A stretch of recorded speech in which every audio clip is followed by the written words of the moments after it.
Olá, eu sou a Camila Badi e estou aqui para contar um pouquinho da minha história de conversão do protestantismo ao catolicismo.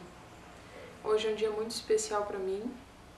Hoje, 16 de março, eu e meu marido completamos 4 anos de casados, 4 anos de casamento religioso, 4 anos que nós recebemos esse sacramento na Igreja Católica, embora já fôssemos casados desde 2005, Então nós estamos aí a caminho de 13 anos de vida juntos já.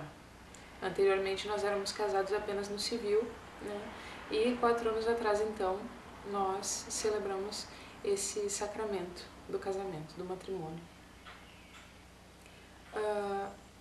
Já há algum tempo algumas pessoas têm pedido que eu contasse essa história e eu vou tentar fazê-la de uma forma mais resumida, porque não teria como dar conta de todos os elementos que participaram dessa mudança, Mas os principais eu quero tentar pensar e compartilhar com vocês, porque normalmente se ouve muito falar de católicos que se tornam protestantes e ainda são poucos os casos, embora recentemente eles tenham aumentado, esse número tem aumentado, de protestantes que se tornam católicos.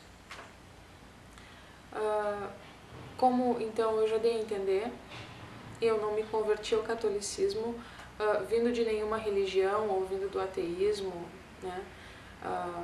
Eu já era protestante desde os 19 anos e meu marido já era pastor ordenado, Nós já tínhamos alguma experiência na vida em comunidade, em diferentes denominações, Nós passamos pela igreja presbiteriana, passamos pela igreja luterana, pela anglicana, embora eu tenha me convertido originalmente numa igreja neopentecostal, das mais doidas que se possa imaginar. Foi lá que o Espírito Santo me alcançou, E onde eu nasci de novo realmente. Mas então, voltando agora a essa ida do protestantismo, ao catolicismo.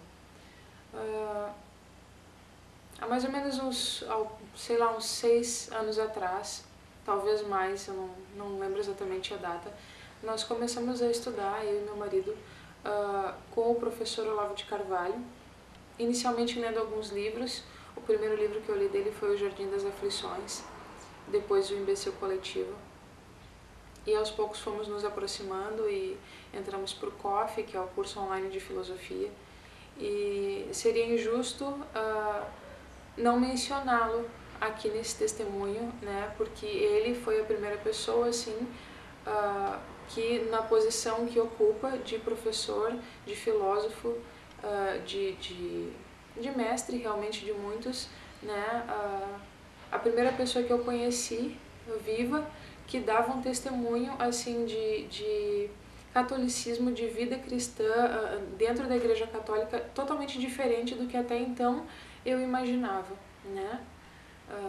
E o fato dele começar, por exemplo, o Stroud Speaks, que era um programa de rádio online que ele tinha, fazendo uma oração, invocando a Santíssima Virgem e o Santo Padre Pio. Aquilo sempre foi algo assim um pouco curioso e um pouco desconcertante para mim, Mas respeitando, mas não indo muito adiante, Mas lá pelas tantas, nesse mesmo universo assim de alunos, nós descobrimos então o Padre Paulo Ricardo. E eu particularmente me interessei pelo curso dele sobre terapia das doenças espirituais. E esse curso virou um livro, que, se eu não me engano, foi a Canção Nova que publicou. Então, quem tiver interesse também pode ir atrás para conferir, E esse livro, esse curso, que primeiramente eu assisti o curso e depois eu li o livro, foi muito impactante, Ali eu tive contato pela primeira vez na vida com os Santos Padres. Eu não imaginava que houvesse esse patrimônio, esse tipo de riqueza na história do cristianismo, Porque como protestante a história que me interessava infelizmente era de 500 anos, O máximo assim que eventualmente fazia parte do meu horizonte era alguma coisa de Santo Agostinho e ainda assim de uma maneira muito preconceituosa, com muitas reservas, né? Então, assisti aquele curso que começou assim mais por curiosidade, né, do que por um interesse assim de conversão, de mudança pessoal, realmente, né, foi muito impactante para mim, e eu fiquei abismada em perceber que cristãos dos primeiros séculos tivessem uma compreensão assim tão profunda e tão apurada dos problemas espirituais, né? Eu sei que eu até fico constrangida porque ao afirmar isso eu estou confessando a minha tolice, né? Mas é isso mesmo, né? Era essa mesma quem eu era, e ainda sou muito tola, mas talvez agora um pouco menos, né? Conhecendo um pouco mais. Enfim, ouvimos esse curso, ele foi bastante forte para mim na época. E eu comecei a pesquisar alguns vídeos, eu e o Gustavo, meu marido, a pesquisar alguns outros vídeos do Padre Paulo espalhados pelo YouTube. Mas assim, sempre partindo de uma suspeita ruim, né? Pensando mais ou menos o seguinte: bom, ele pode acertar em algumas coisas, mas ele está fundamentalmente errado, né? A escolha dele pela fé católica é uma escolha errada, então vamos assistir esses vídeos para tentar descobrir os erros dele, né? Então começamos a assistir vídeos assim sobre Nossa Senhora, sobre a vida sobre os santos, né? Sobre a veneração aos santos, enfim, todos aqueles problemas que são problemas, são dificuldades que todo protestante encontra com relação à doutrina católica, né? Só que quanto mais nós assistíamos, e falo nós porque realmente nós assistimos juntos, mas esses vídeos impactaram muito mais a mim do que ao Gustavo. Quanto mais nós assistíamos, mais nós percebíamos que aquilo que nós tínhamos aprendido, que nós tínhamos ouvido falar a respeito do catolicismo, não correspondia ao que ele é de fato, ao que ele é realmente, né? Como protestante, eu passei muitos anos ouvindo que os católicos são idólatras, né, que eles perverteram as Sagradas Escrituras, que, enfim, todo aquele problema lá com as indulgências, com Lutero, né, então, assim, ouvindo tudo o que havia de pior a respeito e acreditando, porque, afinal de contas, as pessoas que falavam a respeito disso para nós eram pessoas que tinham autoridade, né, a quem nós atribuíamos uma autoridade, um respeito, né, e seguíamos, né, e não questionávamos, não íamos até as fontes e não ouvíamos os católicos muitas vezes pela sua própria boca, mas pela boca de terceiros, né. Então isso começou a me incomodar, né, apesar de nós termos ido assistir esses vídeos do Padre Paulo com essa suspeita no coração, e mais do que suspeita, com essa arrogância realmente de querer encontrar os furos, de querer encontrar os erros, né?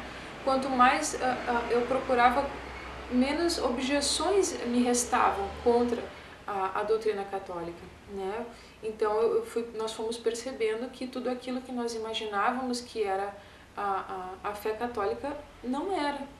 Nós nos opunhamos até então contra um espantalho construído com base em informações de terceiros, nunca com informações obtidas nas fontes, né? E então as resistências interiores que eu tinha foram aos poucos caindo, foram aos poucos sendo desfeitas, né? E também é importante que eu mencione aqui algumas outras pessoas do nosso convívio, alguns bons católicos que sempre deram muito bom testemunho. É preciso que nós citemos aqui o Padre Kleber Eduardo, que teve um papel muito importante, tem ainda na nossa vida, né? Eu preciso citar também a Daniela, nós precisamos citar também o José Antônio, marido dela, que eles foram nossos catequistas, né? Essas pessoas, principalmente o Padre Kleber, já faziam parte da nossa vida antes da nossa conversão e também nos intrigavam porque eram católicos, mas não nos tratavam como alvo de evangelismo. eles não nos tinham assim como pessoas burras ou como pessoas sem instrução ou como pessoas que precisavam ser convertidas. Eles percebiam em nós cristãos sinceros, cristãos verdadeiros e nos respeitavam, né? No entanto, o fato deles nos respeitarem nunca os intimidou para que eles não expusessem a sua compreensão a respeito da sua fé, né? Então era uma amizade muito sadia, é ainda, né? E houveram muitas trocas, né? De esclarecimentos, de perguntas, enfim, respostas. Então, assim, foram 3 pessoas que nos acompanharam nesse momento de transição, né? Em quem nós sentimos confiança, nós sentimos acolhimento, sentimos respeito da parte delas por nós, né? E isso fez muita diferença, né? Muita mesmo. Não nos sentimos pressionados, não nos sentimos constrangidos. Nós fomos caminhando, lembrando deles, né, de que a fé, o modo como eles viviam a fé católica era um modo exemplar. Eles são pessoas exemplares, né? E então, quando nós decidimos buscar por ajuda para obter mais instruções, eles prontamente nos acolheram, nos estenderam a mão e até hoje é assim, né? Então, eu preciso deixar registrados esses nomes, né? Porque eles são muito, muito importantes para nós. Mas voltando agora à história, né? Então, tá bem, já tinha assistido esses vídeos do Padre Paulo, já estava um tanto mexida, né, interiormente, mas não parou por aí, né? Como eu mencionei anteriormente, meu marido já era ordenado pastor, nós ajudávamos numa comunidade já, e então eu fui vivendo essas mudanças de uma maneira muito discreta e silente, inclusive. Como eu vim, como eu fui a primeira pessoa a me converter na minha família, para mim não era tão difícil assim conceber a ideia de repente uma mudança, de entender as coisas de uma maneira diferente. O Gustavo, no entanto, o investimento emocional dele na vida de fé, na fé protestante, era muito mais profundo, né? Porque ele já é a segunda geração de protestantes da família dele. Então, eu achei por bem prosseguir lendo e orando a respeito, né? Sem importuná-lo enfim, confiando em Deus que Ele fosse fazer a melhor coisa para as nossas vidas e para a nossa família. Então, nessa época, eu comecei a ler Todos os Caminhos Levam a Roma, do Chesterton. Depois eu li Todos os Caminhos Levam a Roma, do Scott Hahn e da Kimberly Hahn. E algumas coisas do catecismo. E para mim ali a questão estava resolvida, né? Eu não tinha por que permanecer protestante, né? No entanto, eu não tive pressa e nem foi preciso esperar muito para que as coisas se desenrolassem nas nossas vidas, né? Mas aí aconteceram 2 episódios assim que para mim foram sinais muito claros assim da direção de Deus nisso tudo, né? O primeiro grande sinal veio através do Benjamin, o meu segundo filho, que na época era pouco mais que um bebê, e era a época do conclave, e ele começou a pedir insistentemente para ver o Papa, né? Eu quero ver o Papa, eu quero ver o Papa, eu quero ver o Papa. E nós até havíamos brincado naquela época uma ou que outra vez, eu e o Gustavo brincando assim, abemos Papa, né? Mas assim, de zoeira, né? Mas ele pedia sério, né? Ele queria realmente ver o Papa. Então, eu lembro que naquela tarde eu liguei o computador e nós acompanhamos todo o conclave, eu e as crianças em casa. O Gustavo estava trabalhando. E fiz aquilo mais para satisfazê-lo, né? Para satisfazer a curiosidade dele do que por algum interesse meu, né? Mas foi muito interessante assim de como o nosso filho, de certa forma, foi a boca de Deus, né? Sinalizando para mim que como mãe entendi aquele sinal divino, né, de olhar para o Papa, né. Tá, esse foi um primeiro sinal. Comentei com o Gustavo, mas sem dar maiores, né, importâncias ao fato. Mas pouquíssimos dias depois, eu não lembro exatamente quantos, a nossa filha Chloe, que é a nossa filha mais velha, que na época nós já a instruíamos memorizando versículos e também utilizando o catecismo. Agora eu não lembro exatamente se era o catecismo de Westminster, enfim, era um catecismo protestante, né?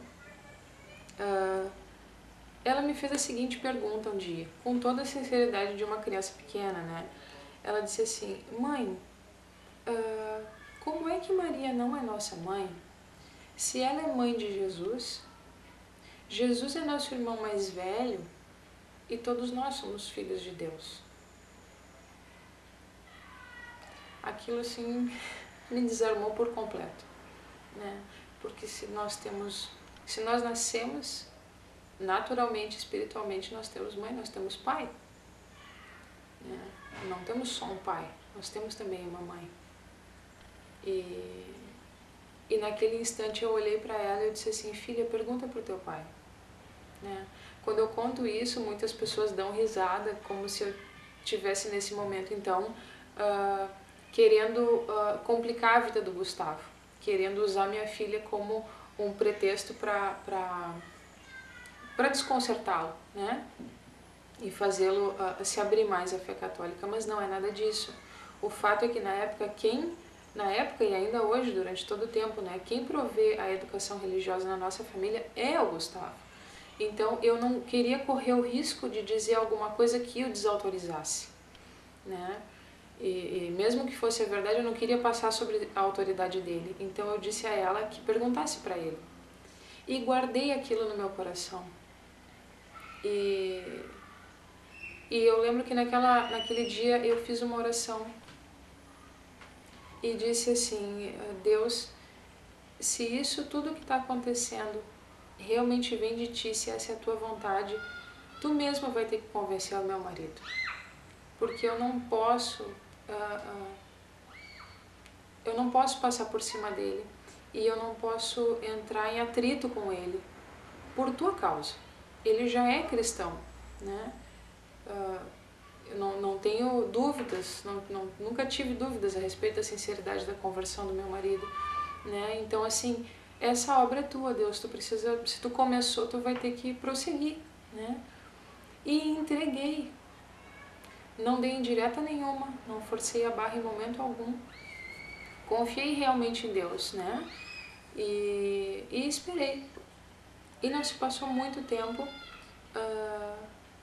nós começamos a enfrentar algumas dificuldades na comunidade onde nós estávamos. E a situação se tornou insustentável. E num dia nós estávamos conversando, era um sábado, e nós estávamos decidindo então o que nós faríamos no domingo, no dia seguinte, em que lugar nós iríamos assistir o culto, enfim. E o Gustavo sentou diante de mim e disse assim: Flor, nós temos duas opções. Ou nós vamos na igreja presbiteriana X, lá de Porto Alegre, ou nós podemos tentar assistir uma missa. E eu precisei me controlar naquele momento para não ficar feliz demais, né? Mas por dentro eu soltava rojões de alegria, assim. E eu disse: olha, amor, eu não gostaria de ir naquela igreja presbiteriana porque eles tocam bateria lá. E eu mesmo como protestante, assim, depois que eu saí do neopentecostalismo, eu passei a ter cada vez mais resistência com barulho em ambiente de culto. Barulho, assim, de bateria, de guitarra, de violão, né? E eu disse: eu não gostaria disso, porque isso, assim, não conduz realmente a uma interiorização, não conduz a um respeito com Deus, né? Acaba virando uma zoeira e todo mundo pulando e cantando e as crianças agitadas. Eu não queria ir lá, né? Mas além disso eu queria muito ir à missa, né? E então ele disse: não, então vamos à missa. E aí nós entramos em contato com o José Antônio e com a Dani, né? Contamos a eles que nós gostaríamos de ir à missa, perguntamos qual igreja da nossa região era melhor. E eles, além de nos indicarem a melhor igreja, que era a Nossa Senhora Auxiliadora, lá em Porto Alegre, também se ofereceram para ir conosco, para que a gente não se sentisse tão perdido, né? E essa nossa primeira missa foi no dia 7 de julho, que é o dia do meu aniversário. Eu estava grávida do Nathaniel. E foi muito, muito, muito, muito especial. Não teve nada de extraordinário nesse dia, não é um dia de festa nem nada. Mas aconteceram duas coisas que mexeram muito comigo. A primeira foi o momento da consagração, né?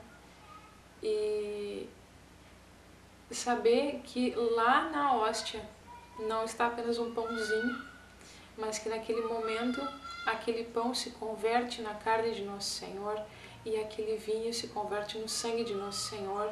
Aquilo me comoveu muito profundamente e foi muito especial assim saber que Jesus realmente está ali, não como uma ideia, não como uma lembrança, como um memorial simplesmente, não só a pessoa do Espírito Santo, mas Ele, nosso Senhor Jesus Cristo, está lá em carne e sangue, né? Aquilo foi muito especial. E um outro momento também mais ao fim da missa, quando o Padre Márcio, ele nos chamou, né, toda a comunidade para que nós rezássemos uma Ave Maria. E essa era uma oração que eu tinha aprendido na infância, né? Eu venho de um lar assim que teve alguma influência católica, mas como a maioria dos católicos brasileiros viveu um catolicismo assim totalmente sincrético, misturado com outras religiões, um catolicismo que só era lembrado assim em momento de batizado e momento de velório, de enterro, né? Então assim, eu tinha aprendido aquela oração na infância, mas depois eu nunca mais a tinha recitado. E naquele momento eu me senti livre para rezar uma Ave Maria, e eu não sei explicar de uma maneira melhor do que eu vou fazer agora. É o que mais se aproxima daquilo que eu senti naquele momento, mas a impressão que eu tive era que alguma coisa que estava fora do lugar dentro do meu coração tinha então retornado ao seu lugar. Era como se uma engrenagem que estava fora do lugar finalmente tinha entrado no lugar, né? E eu não resisti, eu fui às lágrimas naquele instante e eu acredito que naquele momento alguma coisa, não só emocionalmente falando, né, mas espiritualmente falando também aconteceu dentro de mim. Eu já tinha sido batizada quando criança, né, mas também, como eu disse, né, assim como a esmagadora maioria dos católicos, era um catolicismo assim de nome, de IBGE realmente, né, não era nada realmente comprometido, consciente, né, como é hoje. Então, a partir daquele momento ali, quando nós demos esse passo, então, de conversão, né, ao catolicismo, nós perdemos muitos amigos, inclusive as pessoas da comunidade que nós frequentávamos, infelizmente, porque são pessoas que nunca deixei de amar, nunca deixei de gostar, de querer bem, mas entendo e respeito, né, e muitas pessoas nos chamando de idólatras, dizendo que nós nunca tínhamos nos convertido de verdade, que se nós soubéssemos quem Jesus realmente era, nós jamais teríamos feito isso, né? Mas eu já estive do lado de lá, então eu consigo entender essa mentalidade, eu consigo entender essa postura, né? Porque essas pessoas, assim como eu própria, né, foram educadas na fé, afirmando-se, né, contra uma fantasia, contra um espantalho, né? E eu não estou dizendo que não existam erros, né, no modo como as pessoas vivem a fé hoje em dia, né, na Igreja Católica. É claro que existem, é claro que existe gente que não entende a veneração de santos e realmente idolatra, né? E então realmente está em pecado e realmente precisa de correção, né? Mas erros também existem dentro do protestantismo, né? Quantas vezes os protestantes não escutam, né, a respeito de pessoas sem religião, que na verdade os evangélicos só querem saber de dinheiro, que os pastores são todos ladrões, que são todos mulherengos. Então existem erros. Onde existe gente, existe problema, né? Só que eu só ouvia falar a respeito dos problemas do catolicismo. Eu não imaginava que houvesse realmente um modo cristão de viver a fé católica, né? E mais uma vez isso me constrange, porque esse era o tamanho da minha tolice, né? Mas enfim, aqui estamos, né? E hoje completando o aniversário de casamento, mas não só, foi um super pacote de Deus aquele dia. E no dia anterior foi a ordenação do Padre Kleber, é aquele que eu citei anteriormente, né? Então nós viajamos até Bagé e participamos da missa de ordenação dele. E no dia seguinte, então, ele celebrou uma missa tridentina em Bagé, a primeira em muitos anos. E depois, ainda no final da manhã, foi o nosso casamento. Mas antes disso, foi o batizado das crianças, o batizado do Gustavo, que havia sido batizado com uma fórmula errada, só em nome de Jesus, e não em nome do Pai, do Filho e do Espírito Santo. E foi a nossa primeira comunhão também, e foi por fim o nosso casamento. Então eu estou gravando esse vídeo para agradecer a Deus por tudo isso e aproveitar também para matar, né, a curiosidade e o interesse de muitos que pediam para ouvir o meu lado da história, só tinham tomado conhecimento do testemunho do meu marido, Gustavo, e agora também do meu, tá bom? Então é isso. Fiquem com Deus e até!